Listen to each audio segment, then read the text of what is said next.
the fact that I was immersed in ritual and an explicit relationship with a supernatural dimension of life, really, from a very young age. And, leaning into the more Irish Catholic side, it was like, well, yeah, there's angels and demons and there's beings. And it's not as big of a jump from like, these beings are evil or scary, don't engage with them, to like, these beings are not real. I always sort of had a sense that these things could be real on some level. And so when I finally sort of found my way to magic, it was more just about understanding that there was a lot more nuance to what these forces and entities and things might actually be like versus, the version that I was taught growing up, that there was just a lot more depth, a lot more variety. Whereas I think for some folks who maybe grew up in a slightly more secular materialist lens, it might be a bigger leap, understandably. I do have gratitude for it in that way. There's some good stuff. I don't have elements of my practice that are sort of folk magic conform. I got to shout out my boy, Saint Expedite.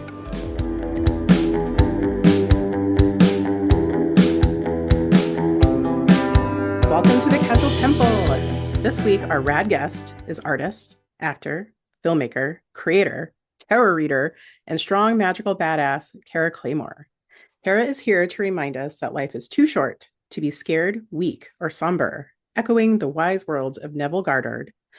Great wonders are possible. Cara, is so awesome to have you here at the Casual Temple. Thank you. Thank you so much for having me. Thank you so much for having me. It is a delight. Thank you. I kind of usually start with how I found you. Well, how did you find me? How did I find you? Well, actually, Aiden Walker found you. Aiden, I love Aiden. Oh, he is the best. And I'm in his Discord, and he mentioned something about like you lift weights and you do magic. And I was like, I need to see this person. I've been following you for quite a while on your Instagram. You have so much cool stuff. You're a Renaissance person. It's amazing all the things you do. So yes, I'm happy that you decided to chat with me. Thank you so much for having me. Yeah, thank you. Well, we kind of just start wherever you consider the beginning of where you are at today. So if you don't mind taking us back and learning a little bit more. Absolutely. It's very magical and beautiful that today we are having this podcast because I just happen to have an extra magical day. It's one of those days where last night I did some deep visionary trance work, and then this morning I made a petition, and then my whole day was this nonstop psychedelic sort of roller coaster of synchronous events and things. So I'm just feeling very blessed and happy and grateful, and that's sort of my segue into like the reality of magical living and like what that is, and sort of taking it back to, I guess, my origin story is I was raised Roman Catholic, a big Irish family. And I loved church as a child. I loved the ritual. I felt very close to God. I felt very close to the divine. And I spent a lot of time in nature, like talking to trees and whatever creatures I could find. And I sort of always felt, I was very sensitive, I'm neurodivergent, autistic. So I always felt sort of different than other people, but I didn't really have like a language for that. It was just sort of this very deep sensitivity and hyper awareness of certain areas of life that other people weren't always necessarily clued into, whether that was like emotional, physical, creative. So I was a very creative child, always drawing, dancing, singing. I started acting when I was very, very young. So that sort of is part of how I became a filmmaker. It was sort of like I started performing like as soon as I could walk, basically. Making people laugh and entertaining people, like that just always brought me a ton of joy. And it was a way for me to express all of this energy that was just constantly moving through me in different ways. So while I was not, I would say, explicitly magical in certain terms, like I didn't come to magic as a personal craft until much, much later. I definitely, like, the seeds were always there. So my sort of magical journey started more explicitly around 2015, 2016. Actually, I was sort of a disillusioned agnostic, sort of. I'd fallen away from the church. That wasn't working for me anymore. But as a very spiritual person, there was like this massive void, and I just didn't know what to do about it. And but I started getting super into personal development, which sort of segues into the lifting stuff. But around that time, I started writing and producing my web series Asher with my best friend and now partner Jackie Payne. And Asher is about an exorcist. It's like Buffy meets the Exorcist. And I play this character who's very magical. And I, at the time, was very like, oh, this is just for fun and this is just the character. But it was very soon that I started playing this character that I started adopting and picking up with a lot of Jackie's encouragement, because Jackie's a super magical person as well, and they already had like their own practice. So I was like, oh, so what's the deal with crystals anyway? And Jackie would be like, well, or like, are you actually interested? I'm like, yeah. And so I started sort of dabbling and getting curious about what magic actually looked like, felt like, was. I was totally ignorant and blind to the density of Western culture, shall we say. Right. And so it's been around 2016, 2017, I started getting a little more serious and started like reading a little bit more and picking up various books and exploring different practices. But that's kind of how it all began. So Asher was sort of ended up being a bit of a magical hyper sigil. Yeah. But I sort of discovered what that was a little bit later. And I was like, oh, I think this is what this is. I think I'm doing this to myself. There's been a lot of really wild, beautiful, crazy events related to that. But yeah. Wow, that's so cool. I love that you started it out with like I'm happy and so glad that you're having a magical day because those are the best. Thank you. And yeah, it's that communicate, it's that conversation, like communication that you're having with like whatever that is. And then it feels like you have support and like something has your back, even. Yes, So definitely. it's so awesome. And the other thing too is you mentioned growing up Roman Catholic, and that was like kind of connecting with that because my dad was Irish Catholic and my mom's Filipino, so very, very Catholic. But even with those two, it was kind of sort of Catholic, right? We would only go on Easter and Christmas and sometimes during the year if they felt a particular way. But I always look back on it, and even though I'm not practicing either, I always look back on it and I'm like, I'm actually really glad that we had that experience, even for a short time, because it gives you a sense of something beyond the everyday, like that grandeur that you talked about. So, Oh, yes. I Oh, love yes, that you brought that definitely. up. I think I mean, I had mixed feelings there. I think there were Yeah. things for me within the church that did not gel so well with me. Yeah. But the fact that I was immersed in ritual and an explicit relationship with a uh, supernatural dimension of life, really, from a very young age. And, leaning into the more Irish Catholic side, it was like, well, yeah, there's angels and demons and there's beings. And it's not as big of a jump from like, these beings are evil or scary, don't engage with them, to like, these beings are not real. I always sort of had a sense that these things could be real on some level. And so when I finally sort of found my way to magic, it was more just about understanding that there was a lot more nuance to what these forces and entities and things might actually be like, versus, the version that I was taught growing up, that there was just a lot more depth, a lot more variety. Whereas I think for some folks who maybe grew up in a slightly more secular materialist lens, it might be a bigger leap, understandably. I do have gratitude for it in that way. Yeah. There's some good stuff. There's some good stuff. Yeah. And I do have elements of my practice that are sort of folk magic conform. I got to shout out my boy, Saint Expedite. He's Saint Expedite. just the best. So I had to shout him out. Oh my gosh. Yes. I started working with him this year, actually, just to experiment because I was like, everybody seems to have such great results with this guy. Let me try it. He's great. Every time, boom, boom, that dude comes through. So everybody, check him out. Check him out. Yeah.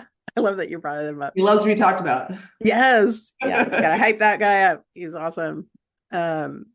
Wow, yeah, so many cool things you mentioned there, and I love that you talked about your series Asher and how it was like, oh, that's a pretend me, and then but now it's It's I gotta say, it's so wild. It's like there's this scene in the first, and this is on my YouTube. If anyone wants to watch this, like, oh, we can link to it, whatever. It's all out there. But there's like a scene where the character is giving somebody a crystal healing, and she's got crystals on her chakra points. Mhm. And the character is kind of like a little bit of like a not a con man, but there's a level to how she does things that's like a little sketchy sometimes. Yeah. And so I was having a lot of fun with that. Like, oh, like this is just so fun to kind of the way we play that scene is a little bit for laughs. But and then like fast forward to like a year later, and I'm lying on my own bed with crystals on my chakra points, like doing the exact thing that I had my character doing. And I was like, oh, interesting. Yeah, right. That's hilarious. Oh Funny my how that gosh. works. So funny. Oh my gosh. Um, so with all these experiences and kind of your path, did you have any, would you point to any people that were sort of a support or guidance along your way, whether, it be magical or not, I Yeah, guess. so Yeah. so in magical terms, I would say my partner Jackie was a huge support and like really just encouraged me. They already sort of had their own magical visionary practice, and they were just very encouraging. They were like, read whatever you want to read. They were always interested in hearing what I was researching and getting into and dabbling in. So just having a close friend and now partner, like be just explicitly like, yeah, this is awesome. You should deep dive and like get into whatever you want to get into was really helpful. I have a somewhat knee-jerk reflexive distaste for authority and structure of any kind, maybe sometimes to my own detriment, admittedly. So I have eschewed all formalized learning of any kind when it comes to magic.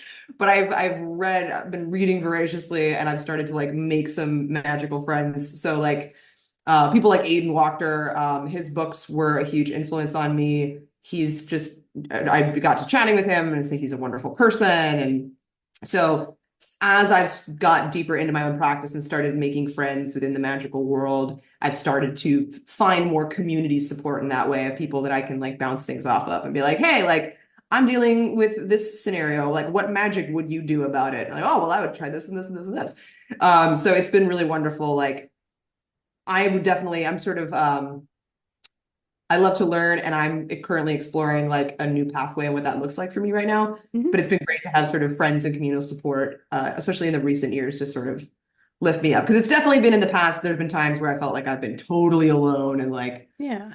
I'm out here in the wilderness with no idea what is Right. going on. Yes, for sure.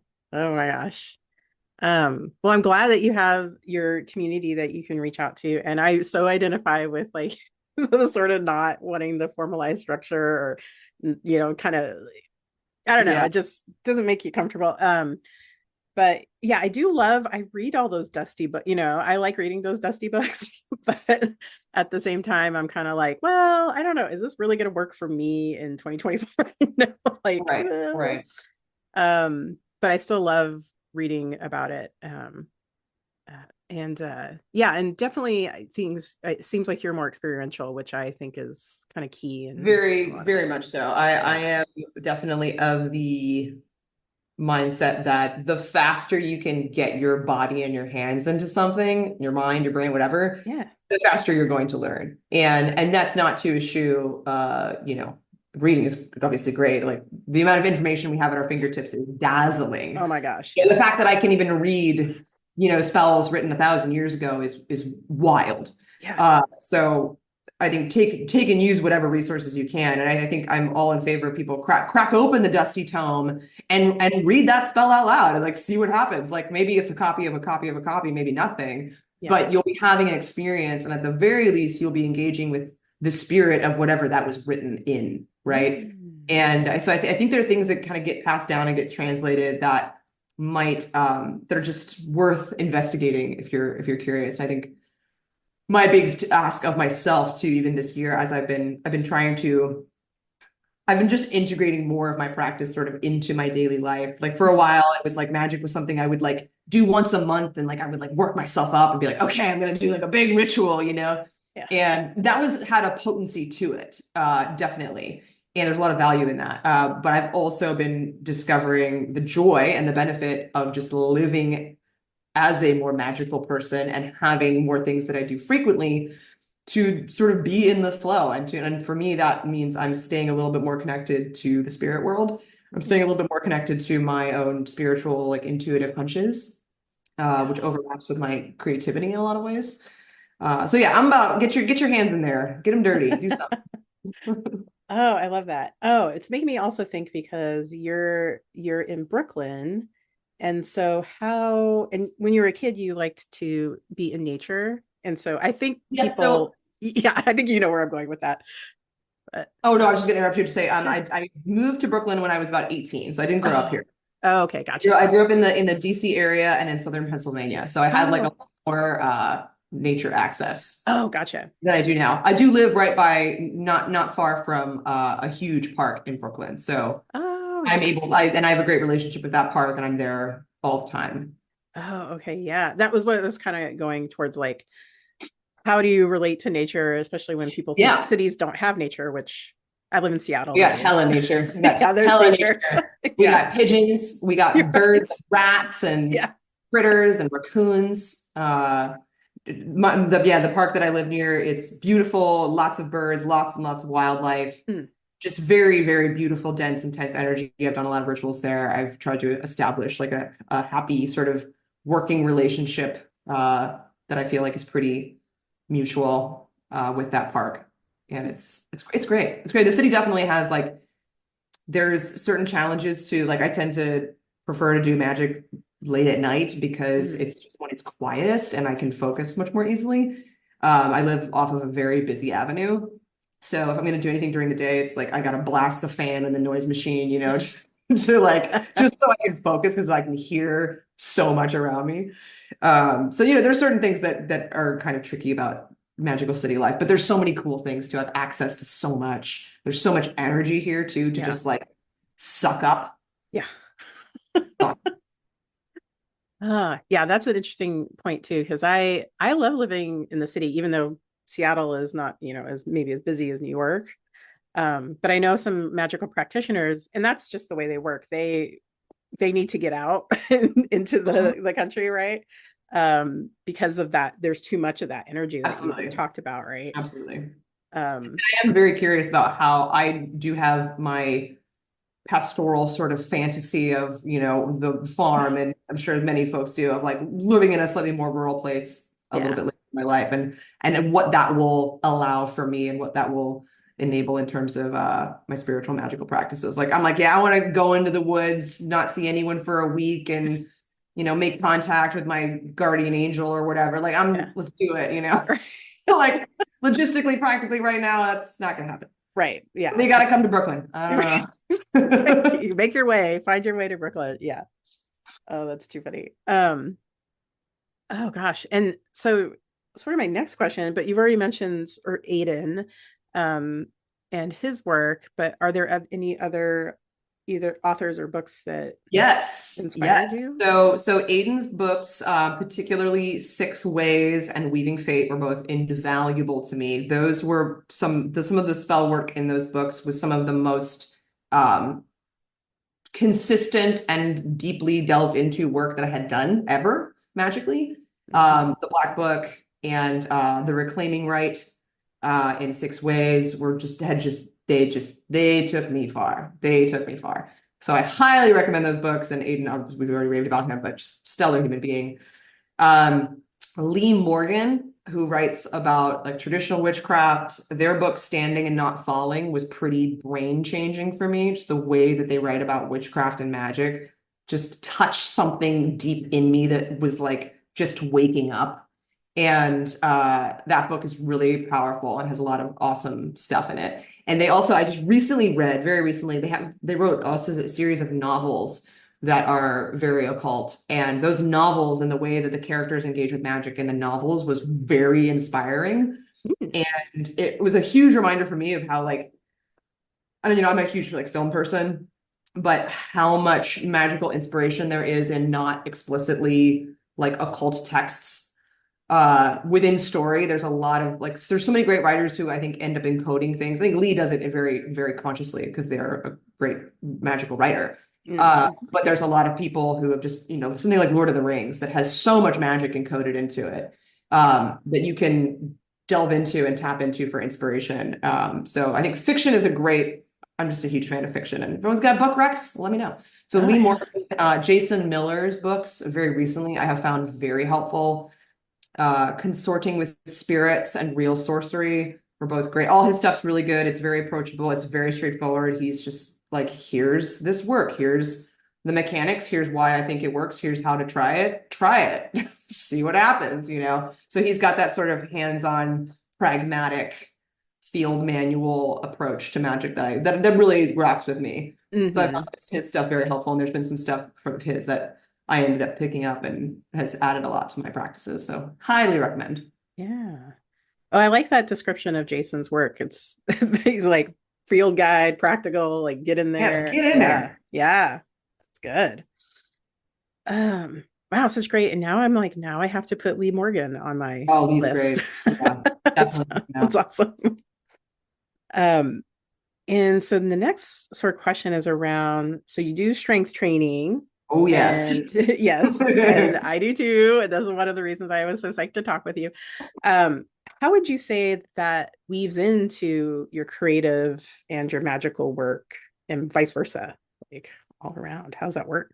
So now strength training is very much a grounding and regulatory practice. It's something that helps me feel safe and powerful and at home in my body. It's a form of self-expression in a lot of ways. I was very fortunate. I had sort of a 2012, I had sort of a life rock bottom moment with a couple of things. And that was when I started getting into fitness. And I had this feeling of, I can't really control anything in my life, but I can control what I do with my body. I can do a plank. I can do a squat. And I sort of built my way from doing very basic 15-minute body weight exercise routines to leaving my bartending job and getting a job working the front desk at a gym. Through that, getting access to like nice, just equipment, barbells, etc. And I started, my sister at the time encouraged me. She had just started lifting barbells, doing a traditional starting strength programs, like deadlift, squat, bench. And she had encouraged me to do it. And so I started dabbling, and I don't remember the exact first moment that I picked up a barbell, but it was like, oh, this is like, I've always done this. It was like one of those things that I just felt so naturally at home doing. I even as a somewhat like a person who can in certain spaces have a lot of like hyper self-awareness of like, oh, are there people watching me? Like, what's going on? I just felt so at home doing it. And I felt so viscerally connected to my own body when I was doing it that I felt very powerful very quickly. And I was already like, I'm 5'8.5" and have been I did like a little bit of activity as a kid. Like I did not think of myself as athletic, but I definitely have some, physical capacities that I think are slightly above average. Like I'm tall and was bartending a lot. So like I had sort of that like a little bit of a base, I guess, of strength. And so anyway, I got really obsessed really fast, and I just like poured myself into it. And in that early time, it was like a self-reclamation process. It was like my life was really out of control, just, working a job I didn't like, not really being creative in the ways I wanted to be creative. Early 20s, just like lost in the woods, and training became this sanctuary of activity that I could just pour myself into. And for a few years, like I trained like my life depended on it. And I found the sport of strongman, strongwoman. And I found a coach, this guy, Chad Cantor, who I was so fortunate to find him because he just knew his shit. He's a great coach, good guy. And he just set me up really well of like, if you want to be this strong, you want to look this way, you want to be able to do this and this and this and this, great. Here's exactly what you need to do. And his training, just like, it was solid. It was like simple, intense, but creative, but straightforward. And I was around other people who were all super gung-ho about this sport. So it created a training environment where I just could bring so much energy. And I had all this like emotional intensity just built up inside me from just life. And I had this place that I could just pour it all into. And then pretty much immediately experience a sort of positive feedback of getting stronger and building muscle. And it wasn't long before I was feeling and looking at myself in like a very different way, where I was like, oh, I'm starting to feel and look like this person that I've always wanted to be, which is somebody strong and powerful. Like when I was little, I was super into the X-Men and superheroes. And like when I watched Terminator 2 and saw Sarah Connor doing pull-ups in her psych ward cell, I was like, that that's it. And I hadn't like ever really put all that together and like, oh, you should lift weights. But when it happened hard. And so I was very, very committed to my strength practice. To the level that like I competed at a fairly high level in strongman. And I was pouring, like I was training, 5 days a week, 2 to 3 hour sessions, like a big chunk of my life revolved around it. And in the last 4 years or so, I sort of slowly started to back off from that because that level of intensity and that level of training was simply no longer congruent with my big life goals and priorities. I kind of got what I wanted to get out of competing. I still do it occasionally. I'll do like a small local show or something. But that level of intensity was not sustainable. And there's still a level to which I think I pushed myself and my nervous system to a sort of like peak level that I'm in no rush to like, I don't know if I'll ever train that way again. So like I took it like as far as I could take it, which was pretty extreme. And I was a bit of a thrill seeker. So I was really getting off on the adrenaline of competition and the performance and a little bit of the danger and just the highs of that experience. And so eventually I was like, okay, this is not my long-term plan. But it taught me a lot about my body, and it taught me about how much we are capable of that is so much beyond what we can conceive of at first. And I've taken what I learned in strength training and in competing, training to compete was a lot of mindset stuff about like, you really do not know what your capacity is until you push yourself and test yourself. And that has served me really well in my creative work and professional life, and now in my magical life. So it's kind of been a journey. So now I approach lifting as a much more health and grounded oriented experience. Like this is about preserving me and making me healthy and strong for as long as I can be. And so that I can live at a certain level of capacity, right? Yeah. So I'm always training with some level of goal in mind of like, I try to push certain types of intensities in certain ways. But so that's sort of how it has morphed over the years. Went from very all in to push it to the limit, cue the Rocky theme song, like right. To now it's like I lift a couple times a week and I run, and I'm not trying to lift until I get a nosebleed anymore. But oh gosh, a couple years ago, I literally would have been like, oh yeah, sick. I pushed myself. I don't know, like I was definitely sort of along those lines. oh, I love it. Oh my gosh. It's a blood vessel. I'm so proud of myself. Yes, yeah. It looks cool, I'm gonna say. It does. It does.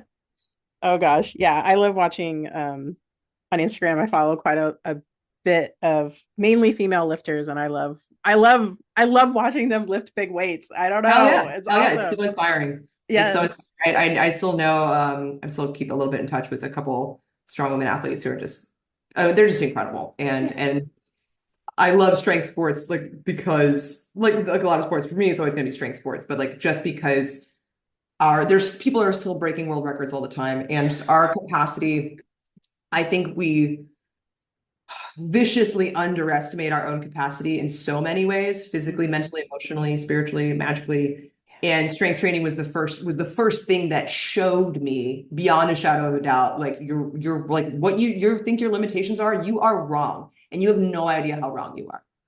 And like there were moments in contests and even just in training where I would suddenly be able to do something where I was like, I had no idea that was possible. And that just had to really, really open my perception to a lot of things in life. Oh, I love that you paired it like that. Oh, that's so good. Oh, that's great.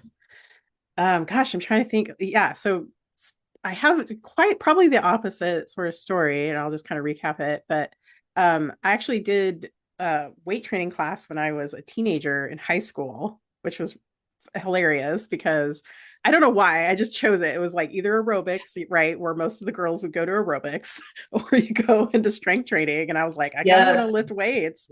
Yes. But it was like me and another gal who she was in on the football team, oddly enough, in Washington Okay. State. Um, I think it was a kind of a big deal, but it was like all of the boys and then her would all do things, and I'm just by myself, like, okay, I guess I'll figure this out. Yes. Figure it out. But I keep looking back now at that. I was like, man, if anything is magical, I'm like, why did I even choose that as, Yeah. you know what I Yeah. mean? Yeah. And then, through my life, it was like, okay, every so often I would pick up a lifting program, but very recently, I'm 45 now, but a couple of years ago, I was like, I really want to get back to strength training because I really loved it. And I have a trainer, and shout out to Matt Musso. He's awesome. And yeah, it's just been that thing of, like you said, you don't know how much capacity you have and how strong you are until you try. Yeah. And you keep pushing and you push yourself. But again, I'm 45. Like there's only so much I can push. Like the days of me being able to like really really hurt myself are kind of over because I'm Sure. out for like a week. Um, but yeah, it is about like overcoming your mind because you step up to a bar. Like I've been able to squat like 225 pounds recently. Amazing. And it's like, but when you get under it and you're like, can I, can Brain I? goes, oh shit. Yeah. Yeah, can I? I'm pretty sure I can, but I can I? But you just have to have confidence in yourself. It's like a whole conversation Oh, absolutely. Absolutely. of stuff, but I do think it's very magical. And I think that it's and it's you putting your effort in, and it's the effort you can tangibly see, right? Yeah. With the muscles Yeah. you get, and Yeah. how you look and the things you can do and get up off the ground really easily. Like I never get tired of people being like, "Oh, you're the strong friend. Can you help me?" Like, oh, like it feels good to be able to be at like a level of capacity that I just feel is useful and helpful to other people too. Like Yeah. I know that like if I needed to scoop somebody up over my shoulder and Right. them to safety, I could, Yeah. in a certain range. Right. And just having that level of capacity is just something that it just makes me feel very grounded and like Yeah. I have this other thing that I can potentially contribute. Um, and I think it is very magical. Like I go back, ESPN a few years ago did this really fantastic article about superhuman strength. And they actually talked to my friend Lefa Ingalls, who is the first woman to win the Arnold Strongwoman competition. She's an amazing coach now and just a wonderful person. But they interviewed her in this article, but the article talks about these sort of instances of extreme strength expressed under duress. So they tell the story Mm, about these two teenage girls pushing a tractor off of their father. And this is like a 1-ton tractor. And there's like these two normal, like teenage girls yeah. and how they both strained every muscle in their body and were bedridden for like 2 weeks. Yeah. But they were able to do it. And part of that is because of like in a true crisis where your brain's inhibition, this is not something you're manually controlling. It's just something that happens because of the emotion and the adrenaline of the moment, Mm-hmm. what's at stake, I guess. And those inhibitions leave your brain and you are suddenly able to output so much force and so much power. It's unbelievable. And so it speaks to how our bodies are actually capable of expressing levels of energy that are truly remarkable. And it's so powerful, it's actually dangerous to our bodies. And so a lot of what we are doing in training is training our brain how to express power in a particular way so that our body can get good at it and do it safely. Mm. So there's sort of this idea that like under the right conditions, and we would play with this in training for strongman competitions, like you train your body to a level where like it will learn how to tap into that sort of extra reserve of power. And from like a magical lens, I think this is so potent. So it's the idea that just your ability to focus and to be present with what you're doing is your number one skill. because that is the channel that is going to allow whatever it is you're interacting with to move through you and express. You don't have to worry about if there's enough power or enough energy or something like that. Like there's power and energy in everything, everywhere, all of the time. It's can you maybe relax your brain enough and create a structure for yourself where you can tap into and harness and express and play with that energy and play with that energy. Yeah. Wow. Yeah, I haven't heard it explained that way, but I like that you use the like kind of the I don't know, what is that? The emergency, like having to lift a truck. Yeah, then you have the truck off the baby, right? Yes. Because yeah, I don't think people think that. I mean, you hear these stories, but you're like, oh, that couldn't be me. But it's like it's available. Couldn't be me, Clearly. right? Yeah. Right. And I like that you explaining it, sort of training your brain to kind of, that there is that reserve of power. It's very cool. I like how you explained all of that. Thank you. Thank you. Yeah. Oh, I have this question around because we were still talking about weightlifting, but yeah. Do you have favorite music that you listen to? Oh yes. Because I know I do, depending on what I'm yes. doing. I'm actually wearing the t-shirt right now. My Green Lung. Green Lung is currently my favorite lifting music. They're my favorite music for a lot of things right now. They are a UK metal band that I discovered I came across maybe like 4 years ago or so. And I've just fallen more and more in love with them. And their most recent album, This Heathen Land, is just spectacular. And I just saw them live for the first time. They just came to the United States for the first time, which was very special. And not only do they sing about magic and the occult, but they are just able to tap into this sort of almost emotional memory of like ancient Britain and like the foggy old world of pagan magic and like pre-Christian weirdness. Yeah. Just as a half Irish person, like it just speaks to something in me. And it's fun and it's raucous, but melodic and beautiful at the same time. So whenever I like am allowed to control the music at work, it's Green Lung. Oh my gosh. Sorry, not sorry. No, I feel like I've seen like an Instagram clip of them doing like a version of, or not a version, but a clip of their song. And they kind of sounds like that monk throat singing. Was it? I'm not sure if it's the right one. Oh, you might be thinking of, I think you're thinking of maybe somebody else, but maybe I'm thinking these guys sound like they sound a little like, I hate to make comparisons because I'm not musically educated, but like a little Black Sabbath-ish. Oh, okay. A little bit, Gotcha. but very like the guy's got the Tom Templar, the vocalist, he's got a very unique voice. I'll send you some of their stuff. Oh, please. Yes. They're so good. I love it. Music is honestly huge. I use music a lot in ritual. Speaking about like earlier in our discussion, you sort of mentioned like skimming an old tome and being like, is this going to apply in 2024, right? And something I've been thinking about recently is the use of magic and technology in ritual, and how like I bet if John D could have plugged in his JBL speaker and blasted some Mongolian throat singing, while Edward's scrying or whatever, they would have vibed out, Yeah. And so I think a lot about like using the tools that are available to you. And I think like music is such a powerful tool to help get into trance. Yeah. You got to make sure you have the ads turned off, right? Don't want to get accidentally brainwashed while you're in a trance. Yeah, don't do that. But I like I'll use magic to sort of like get into the zone and get into the mood, and like I use Green Lung sometimes for that. But there's a great band, Heilung, that a lot of people are probably familiar with. They have that kind of like old world. One of their vocalists, male vocalists, has that like throat singing kind of vibe. I don't know if that's what he does, but it's a vibe.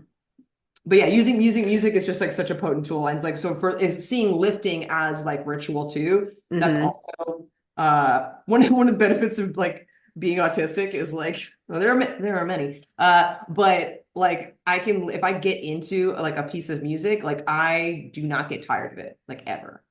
So I will start to associate certain songs and certain albums with certain things so that I create like a Pavlovian response to that music So it's like when I play this Green Long album when I'm in the gym, it's like flipping the switch and I just go into this sort of place where I'm just more dialed in, I'm more present, I'm more tapped in. So like I'll use music to sort of help me like bypass my own mind to get into like more more embodied emotional like Ooh, state, whatever it is that I'm doing. yeah. Oh yeah. I couldn't agree more. I love music.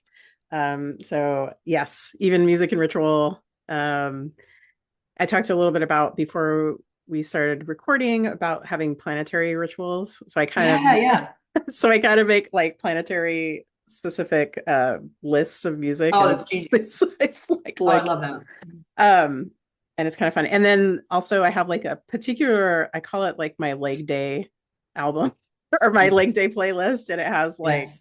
for whatever reason, I don't, I was like, oh, why do all these lifters, they listen to a lot of heavy stuff when they lift or whatever. But then, yeah, what do I listen to? I'm listening to like the Melvins when I'm lifting, and it's just like very heavy. It's Yes. So Yes. there's something about that power is, it like kind of helps with what you're doing. Oh, absolutely. Yeah. Absolutely. So yeah, thanks for walking through musical things. I love that. And now I have to check out Green Lung for sure. Um, So you did already kind of touch on sort of what your magical day is, but and you're kind of, building that into sort of your everyday. Can you kind of walk us through what you're comfortable in sharing, like Sure, sure. you So as a there's magical a few person? things. Yeah. So yeah, definitely I say within the last year, I have started to just build in more semi-routine things. Just as I've also just gotten to know myself better as a practitioner and what I need to do Mm, to just feel good day to day as a person to get done what I need to get done. So I have like usually in the morning, I will do some kind of meditation, usually on the short side, whether it's a just focusing on just breath and observing my thoughts, letting them go. And I've recently started a more like single point focus meditation just to train focus. mm, Sometimes I'll do that in the morning, sometimes I'll do it in the evening, sometimes both. I might follow that with like some purifying breath work while I'm in the shower. I'm a big fan of both affirmations as well as EFT, which is the tapping thing. You might have right. seen people just fucking wailing on their own heads, It looks really Yeah. silly, but it feels great. Yeah. I'm a big fan of it. I don't actually know that much about it. I've just dabbled, but what I Yeah. have utilized has been effectual, and that's really all I care about. Yeah. Um, I like to kind of get the morning going with a combination of those things. Speak and sing in the shower. I like to like get in my body, get in my voice, try to move around a little bit. And it kind of depends on like what kind of day I'm having. Like if I'm working at the gym, I teach group class at a CrossFit box, CrossFit South Brooklyn, which is an amazing place. So some days I'm there teaching group class, some days I'm in the city teaching one-on-ones, some days I'm at home just working on film stuff and creative stuff. So it kind of depends on like what's going on. And my evening stuff is a little more consistent. I have an evening devotional practice that I do every night. And I'll sometimes pair that with a little meditation. And then if I'm going to do spell work, that'll usually be in the evening. It'll usually be in the evening around that same time. So it's like I'll meditate, either do the chanting and the devotional, and then go into spell work, or vice versa, kind of depending on on the nature of the work and what it is. Hmm. So I try to like, and then I'll like read and, relax and scroll on TikTok and, Yes. Do all that stuff goof too. off, right? So it Yeah. kind of depends on what's going on. But I have within the last couple months and over the course of this year has been a lot of like just sort of building in more layering in practices that help me stay more connected to my creativity, my intuition, my magical nature, and things that are helping me just continue to develop and hone my magical skill sets. So I'm getting really into like visionary trance work, Mm, and that's something that has it's just a very powerful thing, I think. It's been yeah. very powerful for me, and I've had some really, really beautiful experiences and stuff come out of it. So I'm a big fan of like, I used to get sort of overloaded worrying about having the right ingredients and tools and am I messing this up? And so there's a level to which I really like very stripped down, like you literally don't need anything to do this magic, just your brain. So I really like stuff. So I'm a huge fan of just interior work like that. But I have also been recently getting into more planetary magic, and I love the beauty of that system and the correspondences. There's a lot of just intelligence in it, and I've just been finding that the energy that I've tapped into when I do it is really fun and powerful. And to sort of echo something you said maybe before we started recording, but about sort of the human sort of relationship that you like sort of feel with spirits and certain beings, Yeah. and sort of the personality that comes through, right? Yeah. And that's something I've definitely noticed in certain things. In particular, solar, when I do solar magic, it Right. feels like at like a party. It's like you want to go. It's like let's turn. Like I end up playing music that's like club music that I like never listen to on my own, but like, and I'll get so into it. So there's I've been trying to like again depending on what I need to do, depending on what's going on, but planetary magic has been really fun to start to get into, and I'm still very much a novice at it, but it's been very rewarding. Yeah. Yeah. Yeah, thanks. I like that your description of working with the solar energy. It's pretty right on. Oh, I love it. It's funny. Oh gosh. Well, a couple more questions. Yeah, like I said, you're a Renaissance person, so you have so many cool things going on. And you work with the tarot, and I think you give readings as well. Oh So yes. why tarot? Why? So interestingly, tarot found me. Hmm. I was gifted a tarot deck by a personal training client back in, I want to say 2014, 2015. Mm-hmm. And I pretty sure I looked at it, went, that's neat, and put it on a shelf and forgot that I owned it. Mm-hmm. And when I was looking for magical-ish props for my web series, I must have Mm-hmm. pulled out and thought, oh, like this will look cool. This is magic stuff. Yeah. And got it out to use as a prop and started looking at it and started reading the little booklet and being like, oh, this is interesting. And I just started reading for myself. And I would like pull a card and look it up online and like read on like biddytarot.com. Yeah.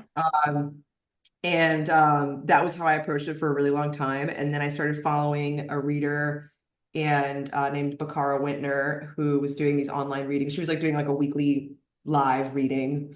This is like in 20, maybe she started doing this in like 2019, maybe 2020. And she was just a great reader and was able to just really tap into some very powerful stuff that really moved me. And I was like, wow, there's so much in this art form. I don't understand it, but it speaks to me. So I would say around like 2018 into 2020, I started reading for myself constantly. I would try to read for my friends. And I was just like constantly doing spreads, just to try to absorb the cards. And I really, for a long time, I used it as a more like creative, intuitive, sort of self-therapeutic exercise. I did not have a sense of there being a divinatory or a spirit contact aspect to it. Mm-hmm. But that came later. And so I started reading for other people a couple of years ago, like more consistently, and then I started reading like professionally. And as I just did more readings and developed more practice, I would start to pick up on things, and I would start to get intuitions, and I would start to like get information that I would not otherwise have known, and just like it would just come through in the reading.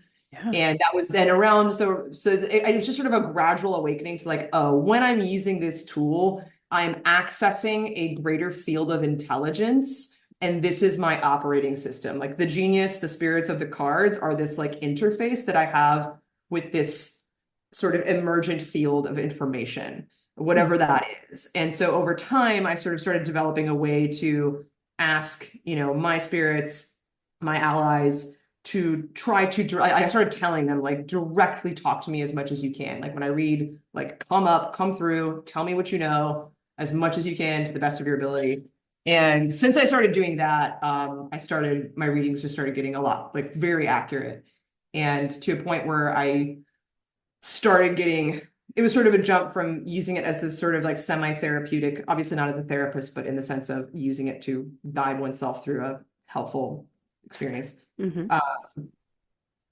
to bring it into a place where I can confidently say that I'm accessing information that I'm going to use that information to help me make decisions and pivot. And it's only one piece of data. So like if I'm doing a reading for myself on like a big important topic, like I'll read for myself, I'll try to get a friend to read for me.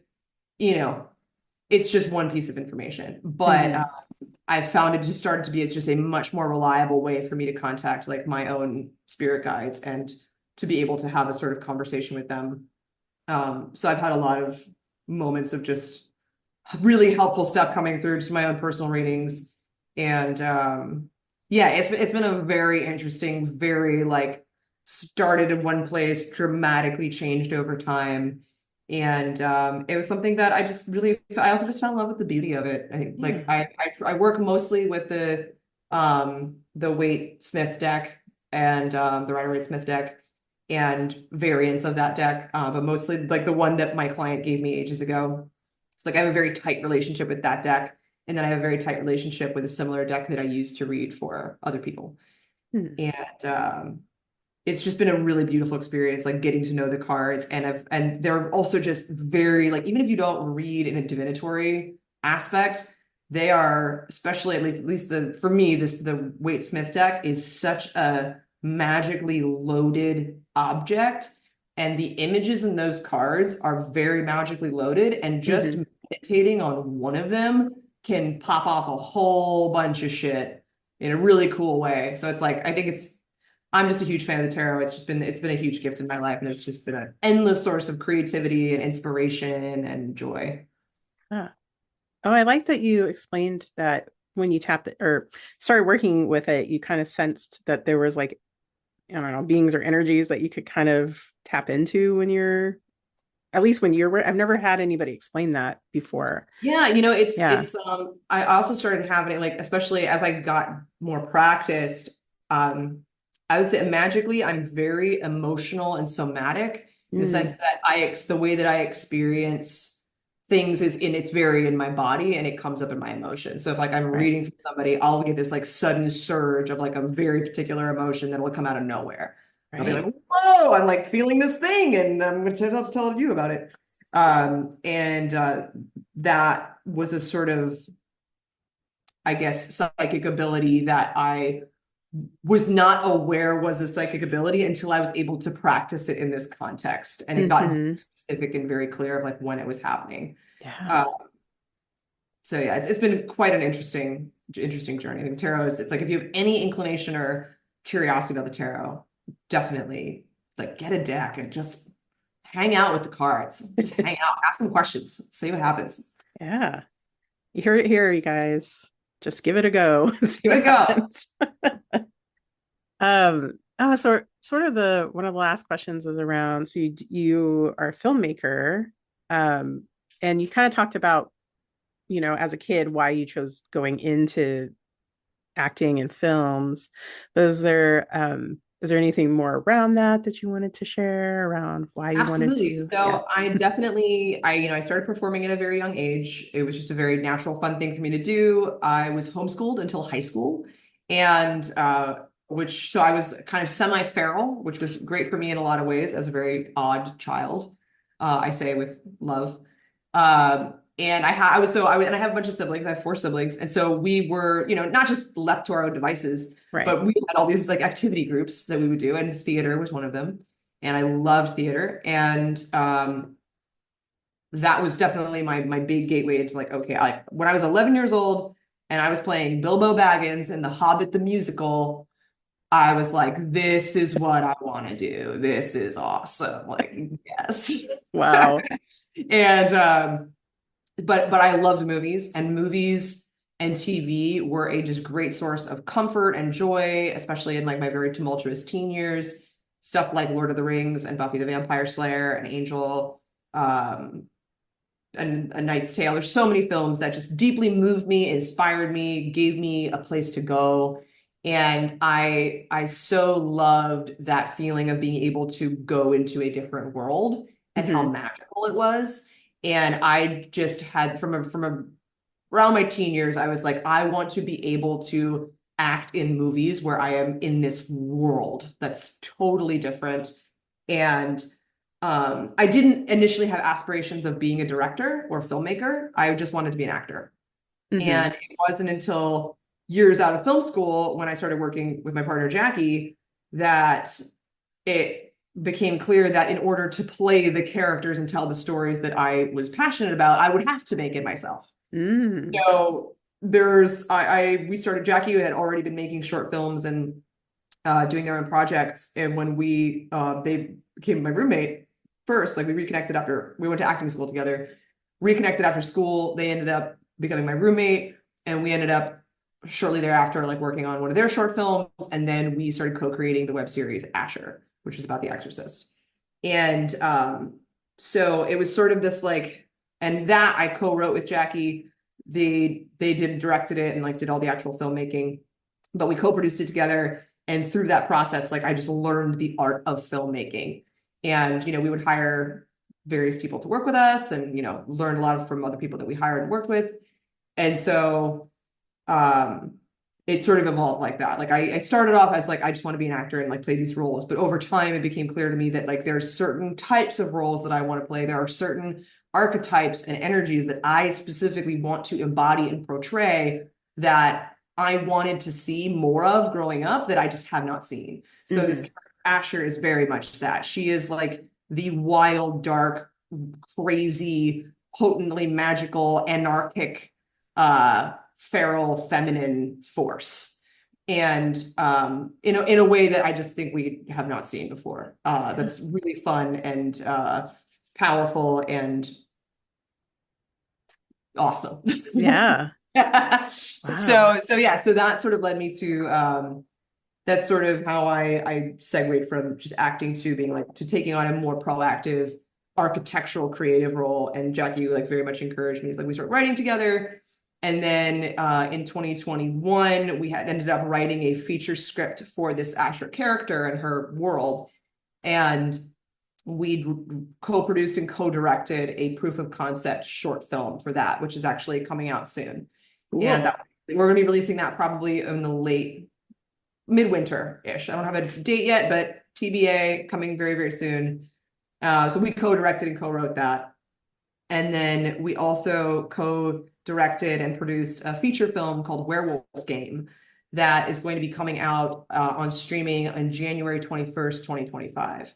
And Werewolf Game is a psychological thriller about 12 people who are kidnapped and forced to play a real-life version of the party game Werewolf, where you have to vote on who you think amongst you is the hidden killer, and shenanigans occur. And it's dark, it's intense, it's very emotionally visceral. It's a lot of magic went into making this movie. So I'm very excited for people to see it, and that will be out in January of this upcoming year. Wow, cool. That's such cool projects. Oh my gosh. Yeah, they sound amazing. So excited. Thank you. Definitely. I'm already following like your Instagram and everything. I'm like waiting with bated breath now. Thank you. Yeah, as soon as both these guys, Be Not Afraid, well, yeah, as soon as that's out, that might be hosted a couple different places, but as soon as that's out, it will be. As soon as both of these are out, you will not be able to get away from it. I will not shut up. It'll be fantastic. I love it. Well, that segues beautifully into sort of the one of the last questions is about projects. So you shared any your filmmaking stuff coming out. Is there anything else that you wanted to share? Yes, so the films are really the biggest thing. Again, Be Not Afraid will be coming out probably within the next few months over the winter. Werewolf Game in January. I do write on Substack, strengthmagic.substack.com. You can find all my stuff at caraclaymore.com as well. I'm very active on Instagram and Threads. That's kind of it. Those are the big fish right now. I mean, those are pretty big. So those are amazing. They're hefty. They're hefty, yeah. meaty boys. Yes. Wow. I'm so excited for you. That's awesome. Thank you. All right. So finally, you've already shared so much wisdom, but do you have any sort of final words of wisdom that you would like to share? Gosh, it's like the most loaded question. I love it. Yeah. Because it's like anything I say is like, it's perfect. It's potent. No, I thought a lot, you gave me this question in advance and I thought a lot about it. And I would say my answer is sort of twofold. It is go into your experience as much as you can. It is very easy to be only half in your experiences because you're witnessing through them through the lens of your own thoughts and through other people's opinions, and sort of constantly checking the world around you for feedback about what you should be doing. And there is so much power and literal magic in trying to disconnect as much as you can from the chatter and have experiences. And the sort of, so my follow-up to that is spend time alone. Spend time alone. Spend time alone with yourself in ritual, in creative activities, doing nothing, chilling, not on your phone, not absorbed in like a social thing, like the ability to actually just spend time learning and noticing your own body and how your own mind works. We didn't really get into this, but like, in order for me to, like, I think the only reason that I started to be, not the only reason, but my creative and magical work has gotten significantly better experientially in terms of my enjoyment of it, as well as in terms of the quality of output.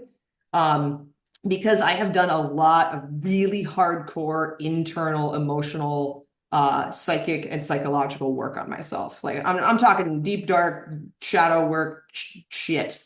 And de-patterning and unlearning to discern and understand what are your thoughts, what are your actual beliefs versus what is a programmed belief, what is a fear belief.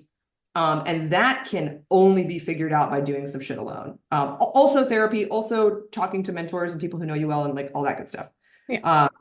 But I think for the magician, you need to develop like such a clear internal landscape of your own mind and your own heart. And that can only be done by spending time with yourself and learning to really cherish and sanctify that time as something precious. That's not like, oh, like now I have to meditate. It's like, no, now I get to like go spend time in myself, with my spirits.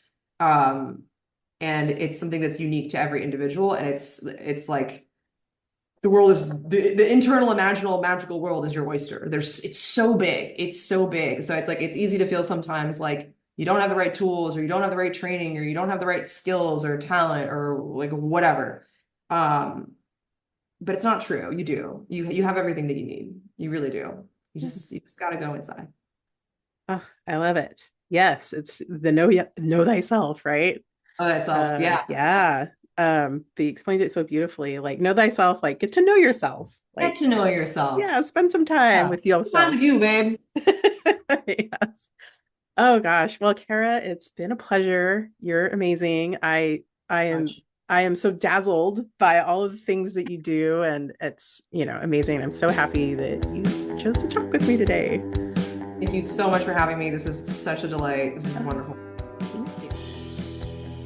Your support means the world to us. If you've enjoyed this podcast, please take a moment to like, comment, and share it with others who might find this content valuable. And of course, don't forget to hit that subscribe button to stay tuned for more enlightening discussions. Your engagement helps us grow, and we appreciate each and every one of you. Thank you for being a part of the Casual Temple community.